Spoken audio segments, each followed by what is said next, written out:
Además de las tareas de defensa, el ejército está realizando más encomiendas de carácter civil en este sexenio. ¿Estas nuevas responsabilidades están acompañadas de transparencia? Acompáñanos a verificarlo.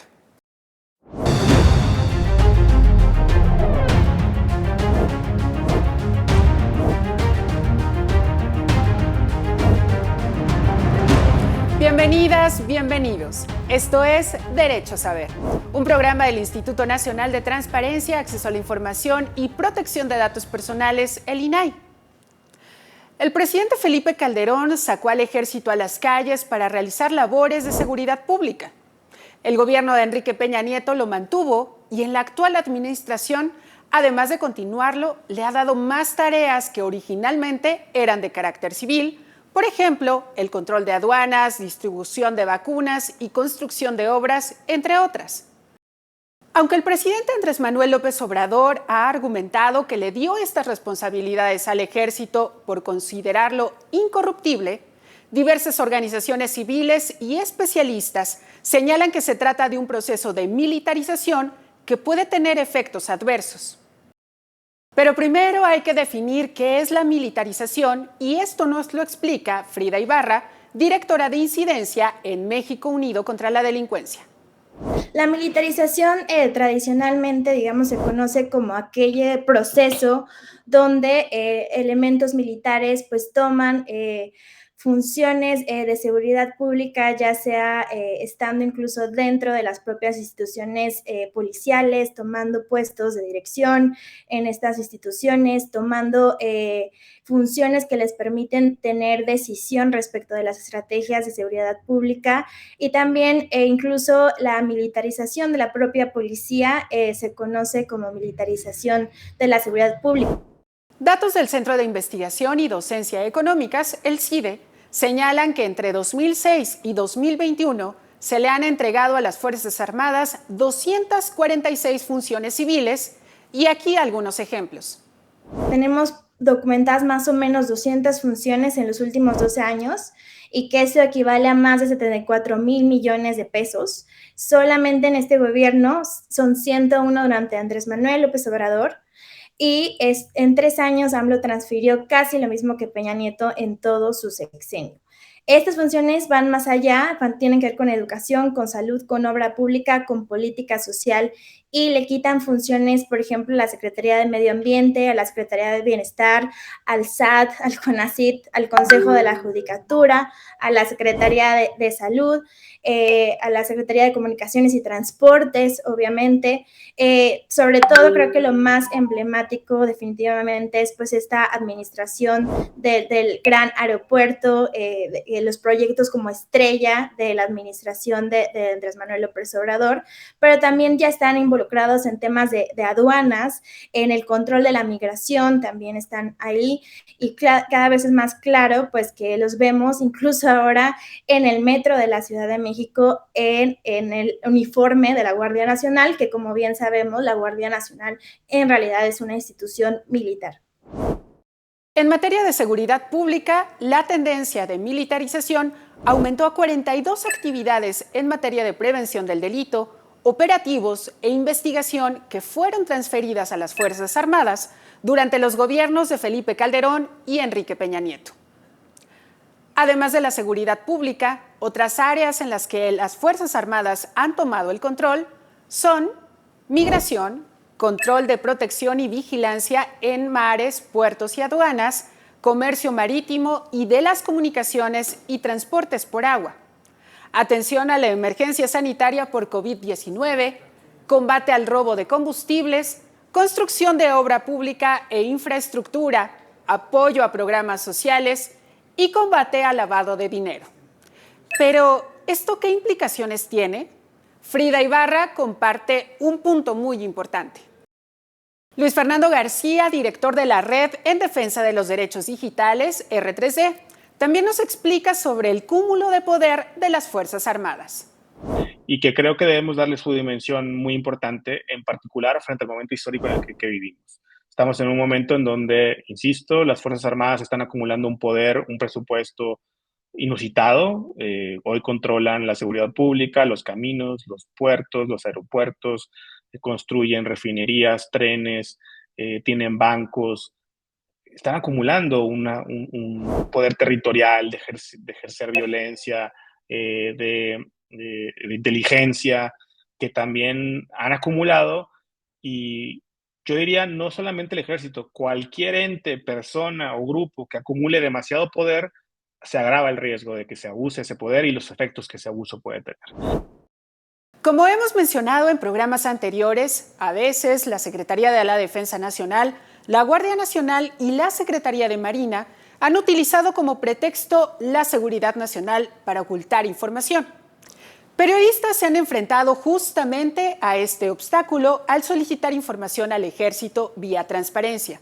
Sin embargo, gracias al acceso a la información, pudimos conocer, por ejemplo, que la Sedena contrató a empresas fantasma durante la construcción del Aeropuerto Internacional Felipe Ángeles y que de los 966 contratos realizados, el 70% fue por adjudicación directa, es decir, sin poner a competir a las empresas. Esta investigación fue publicada en Latinus en noviembre de 2021 y al respecto nos habla su autora, la periodista Isabela González. Isabela, ¿cómo estás? Muchísimas gracias por acompañarnos el día de hoy. Hola Nayeli, muchas gracias a ti y muchísimas gracias a todo tu auditorio para escuchar esta conversación. Muchas gracias, Isabela. Esta investigación periodística que hiciste fue muy relevante y lo primero que quisiera preguntarte es, ¿por qué te pareció importante investigar acerca de los contratos de esta obra, pues que era considerada prioritaria para el gobierno de Andrés Manuel López Obrador y que estaba a cargo además del ejército? Pues primero quisiera empezar destacando una cosa que es muy importante en el caso del Aeropuerto Internacional Felipe Ángeles, que fue que cuando el presidente Andrés Manuel López Obrador más bien anuncia la construcción de la obra, pues muchos medios de comunicación, muchos periodistas empezaron a hacer solicitudes de información a través del INAI, y la Sedena logró clasificar, pues, supuestamente toda la información con seguridad nacional y creo que durante 5 años, ¿no? O sea, dentro de esta información, por ejemplo, está el plan maestro del aeropuerto. Entonces, de entrada, pues, como que cuando hicieron eso, siento que ya todos dijimos como no, pues ya no vamos a seguir intentando hacer solicitudes de información sobre la obra. Pero después una fuente se me acercó para decirme que pues para explicarme cómo estaban dando los contratos de la obra, que para explicarme también cómo estaba la distribución de la construcción, porque pues a él le llamó mucho la atención que la obra, el ejército lo que hizo fue dividirla en frentes como si fueran frentes de guerra y, cada frente tenía un militar a cargo de como esas áreas, ¿no? O sea, por ejemplo, había un frente para construir la terminal de pasajeros, un frente para construir las pistas civiles, un frente para construir las pistas militares, un frente para construir el museo del mamut, etcétera, etcétera, ¿no? Entonces, como que a él se le hacía algo muy curioso. Y lo primero que hice fue revisar en la plataforma las solicitudes que se habían hecho para pedir los contratos. Y pues encontré solo una solicitud de información que estaba pidiendo como los contratos en general para la construcción del aeropuerto, y los de la Sedena le responden a la persona que solicitó esa información que no había contratos porque no se estaban contratando empresas civiles para la construcción del aeropuerto, porque el proyecto estaba a cargo de la Sedena, o sea, como tratando de sacar así luego el tema, ¿no?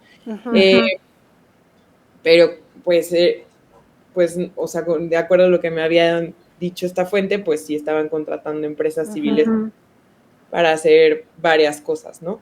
Decidí hacer una solicitud por cada frente. En ese entonces yo no sabía cuántos frentes había, tampoco mi fuente me pudo decir. Esta persona me había dicho que era como entre 25, 27 frentes, ahora sabemos que son 45 frentes. Okay. Y pues hice una solicitud de información por cada frente. Entonces, en todas, ya sabes, ponía, se solicitan los contratos del frente 1 y luego Ajá. se solicitan los contratos del frente 2. Me volví un poco loca con los folios. Me imagino, justo eso. ¿Cuántas solicitudes de información hiciste, Isabela? En total hice como 29 solicitudes, porque hice 27 solicitudes por 27 frentes, pero además hice una solicitud copiando lo que había solicitado la otra persona, a ver si podía lograr pelear pues ya en el recurso de queja que me dieran los contratos. Y también me recuerdo que hice una solicitud para conocer la lista de proveedores. Okay. Entonces sí, en total fueron como 29, 30 solicitudes de información. Y la primera respuesta, digamos, de la Sedena ante esta pregunta de cada uno de los frentes, ¿cuál fue? Y si fue necesario llegar al recurso de revisión. Curiosamente, no fue ni siquiera necesario llegar al recurso de revisión. Ya había yo hecho otras solicitudes de otros temas y también del IFA y siempre tenía que recurrir, pero por alguna extraña razón, y he escuchado a otros colegas periodistas, como por ejemplo Rafael Cabrera, hablar que si tú les hablas en su idioma a los sujetos obligados, pues a veces tienes más suerte de que te den la información. Entonces, claro, creo que esa fue como la clave porque yo les estaba pidiendo por los frentes. Entonces, pues desde la primera respuesta de la Sedena, pues los militares me respondieron que ponían a mi disposición, pues eran como 60,000 hojas, o sea, fueron en total 966 contratos. okay. Y me dijeron que pues ponían a mi disposición todas esas hojas, que ya tenía que pues pagar por las copias, cosa que afortunadamente sí se pudo porque pues el medio de comunicación en el que trabajaba, con el que hice este proyecto, pues pagamos por las copias, ¿no? Okay. Y ya así fue que se logró que me dieran la información Claro, en físico, porque decían que claro. no tenían electrónico. Oye, Isabela, bueno, el tiempo ya nos está comiendo, pero sí quisiera preguntarte, primero, bueno, no, ya me dijiste el volumen de la información que te dieron, pero ¿cuánto tiempo te llevó realizar toda la investigación desde que hiciste las primeras solicitudes hasta que el reportaje fue publicado? Y lo otro es que nos cuentes al auditorio, digamos, el resumen de este reportaje, los grandes hallazgos que obtuviste con esta investigación.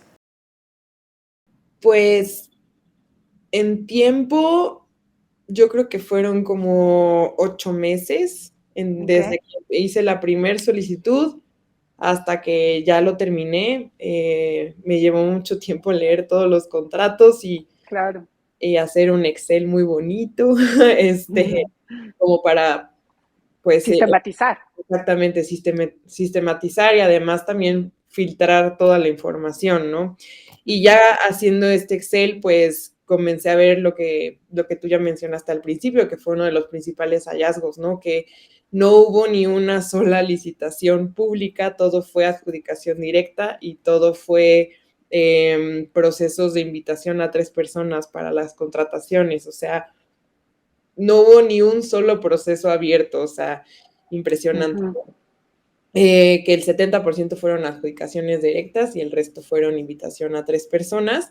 Y pues ya también ahí como que empecé a detectar cuáles eran las empresas más contratadas y para qué, ¿no? Entonces, pues empecé como a ver cuáles eran las que más me llamaban la atención, mucho también o sea, con los datos que venían en los contratos era dónde estaba situada la empresa. Entonces, no sé, por ejemplo, si rentaban una empresa de tractocamiones por decir un lugar, pero Tabasco, pues sí me llamaba la atención, ¿no? O sea, como desde Tabasco hasta el Estado de México se llevaban la renta de los camiones. Y así fue como empecé a encontrar casos muy curiosos, como el de una empresa contratada también por un municipio en Puebla como un año antes para rentarle juegos inflables para niños, ¿no? Había cosas muy curiosas. Encontré también varias empresas investigadas, varias empresas con domicilio fiscal, por ejemplo, en un departamento en la Roma Sur aquí, que también entiendo que es domicilio de otras empresas fantasma, muy curiosa. Muy bien, Isabela, pues muchísimas gracias por acompañarnos en esta emisión, pero sobre todo por tu trabajo. Muchas gracias. No, muchas gracias a ti, Nayeli, de verdad. Se agradece mucho y pues sí, creo que es un buen momento para recordar que el INAI es muy importante, y que ha ayudado mucho, aunque digan que no. Exacto, es muy importante para la transparencia, para la rendición de cuentas y para que los periodistas podamos hacer también nuestro trabajo. Muchísimas gracias, Isabela. Gracias. Bueno, justamente el Aeropuerto Internacional Felipe Ángeles era considerado como una obra prioritaria, igual que el Tren Maya o la refinería Dos Bocas, y para avanzar más rápido en su construcción, el presidente Andrés Manuel López Obrador firmó un decreto que blindaba la información de tales proyectos al declararlos como un asunto de seguridad nacional a finales de 2021. Sin embargo, el INAI impugnó este decreto ante la Suprema Corte de Justicia de la Nación, que fue concedida al considerar que el decreto se encuentra relacionado con un régimen de opacidad contrarias al derecho de acceso a la información y la transparencia. Es conveniente referir que a nuestro criterio, el acuerdo en comento se traduce en un obstáculo a la aplicación del principio de máxima publicidad en la medida en que dificulta la difusión y entrega de información relacionada con proyectos de infraestructura, sin que abra la posibilidad de realizar una valoración caso por caso, lo cual está relacionado de manera directa con el ámbito de competencia del INAI. El INAI considera que el acuerdo atenta contra el principio de reserva de ley establecido en el artículo 6º, apartado A, fracción primera, de nuestra Constitución Federal, porque contraviene lo previsto en nuestras leyes de transparencia y acceso a la información. En este órgano colegiado estamos convencidas y convencidos de que la mejor manera de velar de manera integral por la transparencia y el acceso a la información en este caso es buscar que la Suprema Corte de Justicia de la Nación se pronuncie sobre los problemas de inconstitucionalidad que hemos detectado y por ello, a través del acuerdo que ahora se discute, se propone instruir a nuestro Director General de Asuntos Jurídicos a presentar una demanda de controversia constitucional. Ello sin perjuicio de que en los medios de impugnación que lleguen a nuestro conocimiento ejerceremos nuestras atribuciones para hacer valer los principios y bases que están consagradas en el artículo 6º constitucional. Además, el INAI también ha analizado otros casos en los que la Sedena se ha negado a entregar información vía transparencia, pero el Pleno resolvió que sí debía proporcionarla, como una solicitud de información al Ejército sobre operativos contra el robo de combustible de 2019 a 2022. Pero la Sedena no proporcionó los datos completos, por lo que el pasado 31 de enero de 2023, el INAI resolvió que deberán entregar la información completa. Elegí exponer este recurso ante el Pleno no solo porque el combate al robo de combustible, mejor conocido como huachicol, es un punto central en la estrategia de seguridad emprendida por la administración actual, sino también porque se trata de un delito en el que podemos advertir sus consecuencias a distintos niveles. No solo hablamos de un importante daño financiero, sino de regiones enteras afectadas por la violencia. En ese sentido, y derivado de los apoyos de la competencia en la materialización del plan en mención, la Sedena ha otorgado apoyo en seguridad y patrullaje de los ductos de Pemex de manera permanente y designa unidades y efectivos de manera bimestral, que son desplegados en aquellas entidades que presentan un alto índice en el robo de combustible, así lo manifestó. Derivado de esto, del análisis a la respuesta emitida, se advierte que si bien la dependencia entregó la cantidad total de efectivos destinados al combate de robo de combustible del 2019 a septiembre del 2022, no desglosó la cifra por operación, que es un dato indispensable, que este dato, como es de conocimiento público, pues se han suscitado diversos acontecimientos en relación al combate al robo de combustible, por lo que resulta que existe un registro de cada una de las operaciones relacionadas. No puede no haber una operación, una estrategia y sí destinar militares para tal efecto.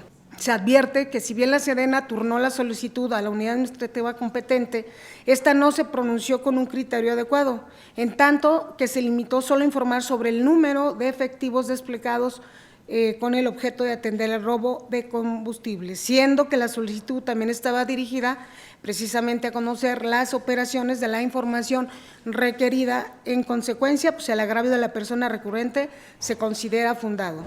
En otro caso, una solicitud a la Guardia Nacional sobre los aseguramientos del tráfico de personas realizado en el Aeropuerto Internacional de la Ciudad de México, a la cual se negó a entregar.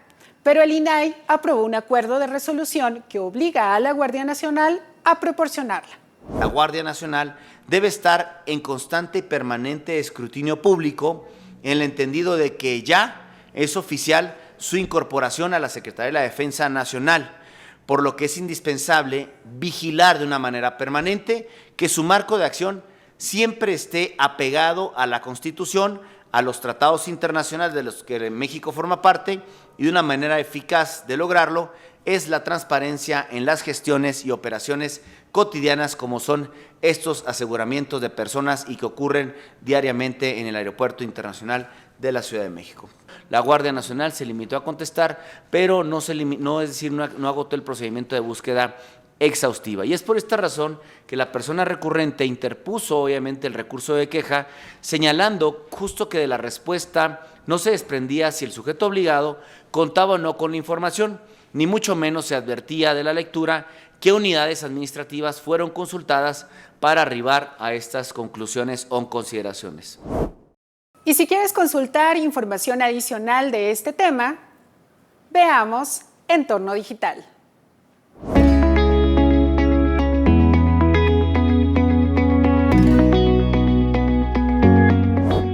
El CONACYT y el Centro Geo desarrollaron la plataforma de datos abiertos en donde puedes consultar el Inventario Nacional de lo Militarizado, un informe descriptivo detallado sobre los procesos de militarización en México.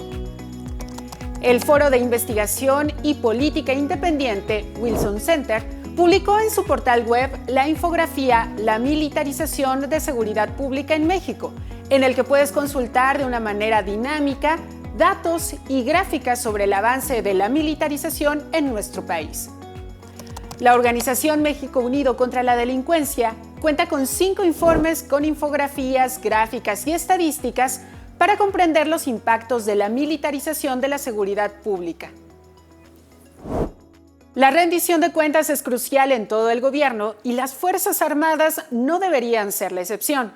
Sobre todo porque, como ya vimos, se están encargando de la construcción de obras prioritarias, pero también porque en las tareas de seguridad pública podrían incurrir en violaciones a derechos humanos. Ejercer y exigir la rendición de cuentas respecto de lo que hacen. Y es más aún importante con unas instituciones con enorme capacidad de fuego como son ellas, ¿no?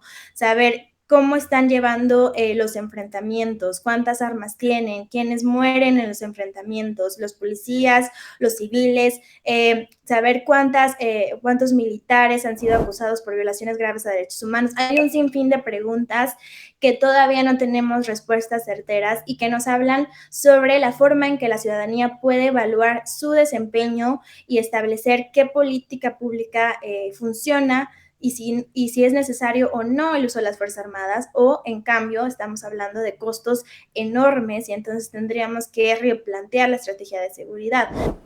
Prueba de esto es que hasta septiembre de 2022, la Comisión Nacional de los Derechos Humanos hizo al menos 14 recomendaciones hacia la Secretaría de Marina, la Secretaría de la Defensa Nacional y la Guardia Nacional, al confirmar que cometieron violaciones a derechos humanos en actos ocurridos desde diciembre de 2018.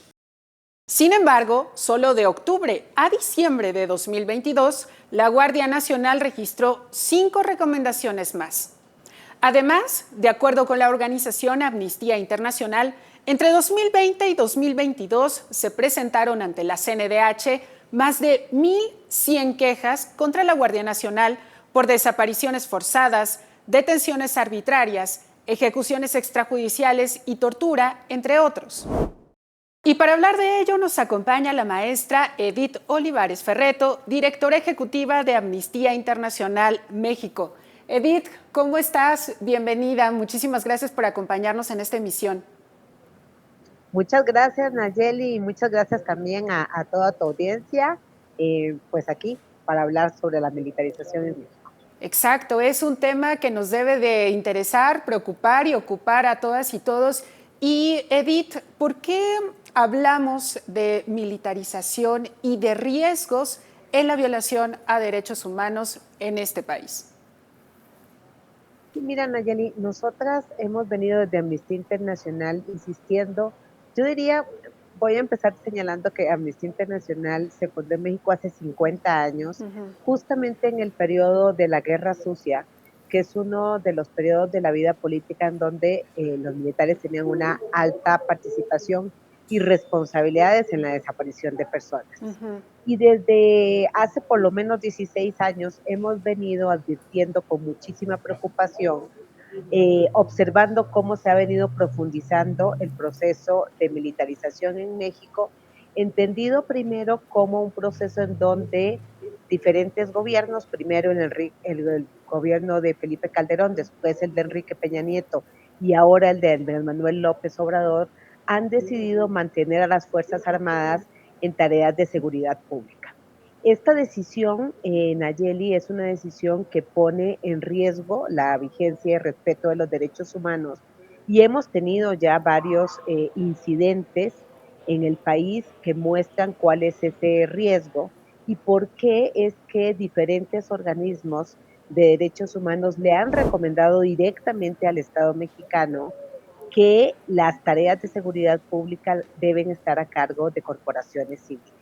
¿Por qué? Porque el personal militar está formado para el combate al enemigo, no está formado para tener gestión con personas civiles. De manera que nosotras, desde que Felipe Calderón tomó esa decisión, hemos venido advirtiendo estos riesgos y en este sexenio en particular diría que también hemos insistido en los riesgos que vemos ya de lo que se llama un proceso de militarismo, es decir, un proceso en donde ya no solamente se están adjudicando tareas de seguridad pública, sino otras tareas administrativas como pues gestión de obra pública, puertos, aeropuertos, pues hasta la vacunación.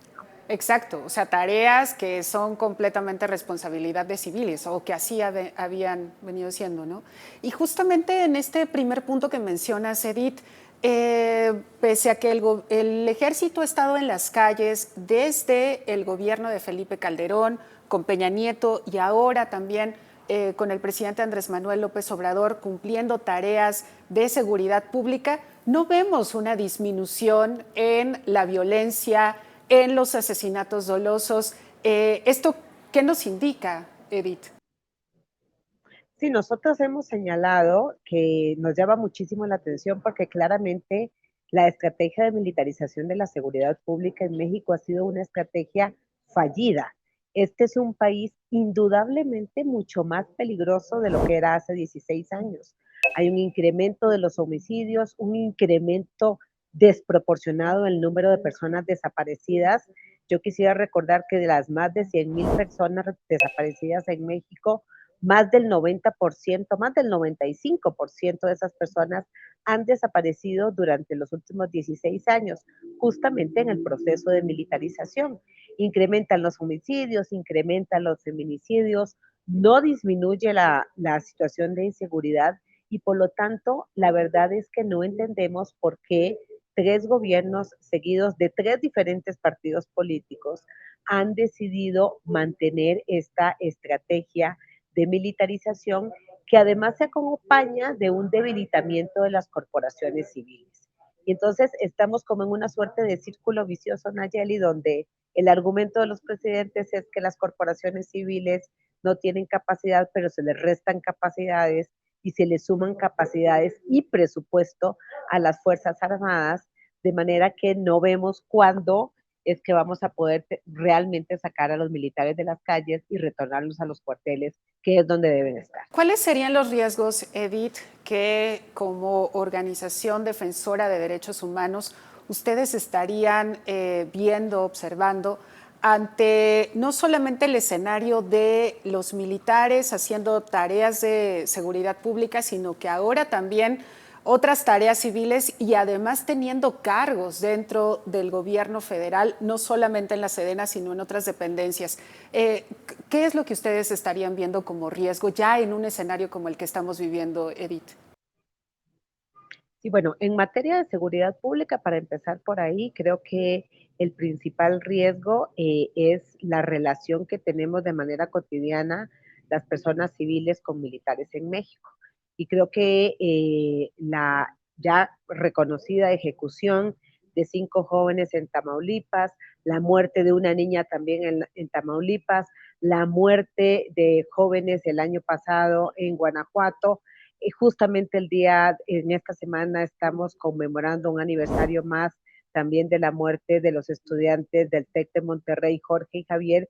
Todas esas, estoy comentando, son muertes de personas en manos de personal de las Fuerzas Armadas y o de la Guardia Nacional. Estas muertes tienen que ver con cómo los militares se relacionan con las personas civiles, ¿no? Y esta relación es una relación en donde las personas militares, en su formación de combate al enemigo, pues la primera reacción que tienen, como estamos observando, es una reacción de atacar a quienes, digamos, por una detonación, porque, digamos, para mencionar estos ejemplos, por una detonación o porque un carro arranca muy rápido, digamos, los militares, su reacción inmediata es disparar, y estos disparos han tenido consecuencias letales. En términos de seguridad pública, digamos, y de la seguridad e integridad de las personas, el principal riesgo son las posibles ejecuciones, también los casos de violación a mujeres que también hemos tenido en el país, por los cuales este país también tiene varias sentencias de la Corte Interamericana en que han incurrido militares, y ese es un primer riesgo.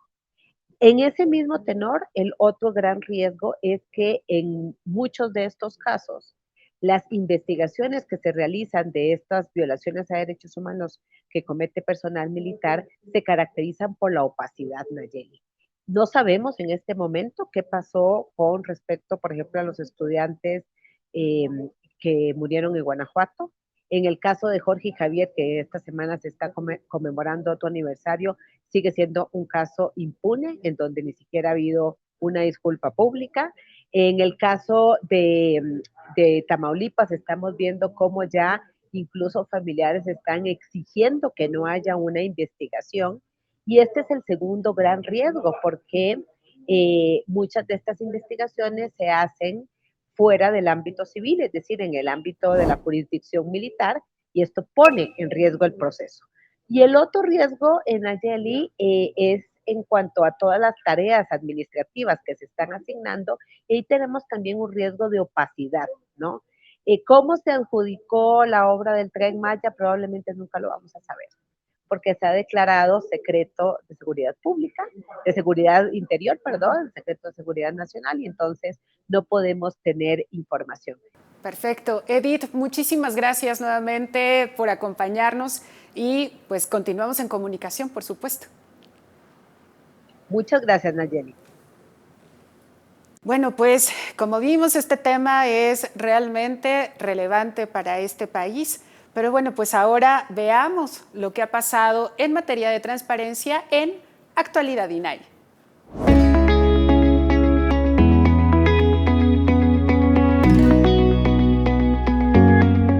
Resumen informativo. El INAI presentó ante el Senado de la República su informe de labores 2022 como un ejercicio de rendición de cuentas.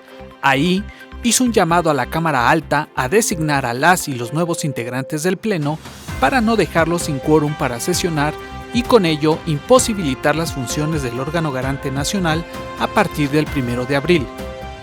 Se destacó que el INAI no tiene otra misión ni otra pretensión que militar por México y servir a la sociedad sin reservas en la tutela de sus derechos de acceso a la información y de protección de datos personales. Se informó que en materia de acceso a la información se registró la cifra récord de 314.435 solicitudes, equivalente a un 10.32% más en relación con el periodo anterior. En datos personales se alcanzó un máximo histórico.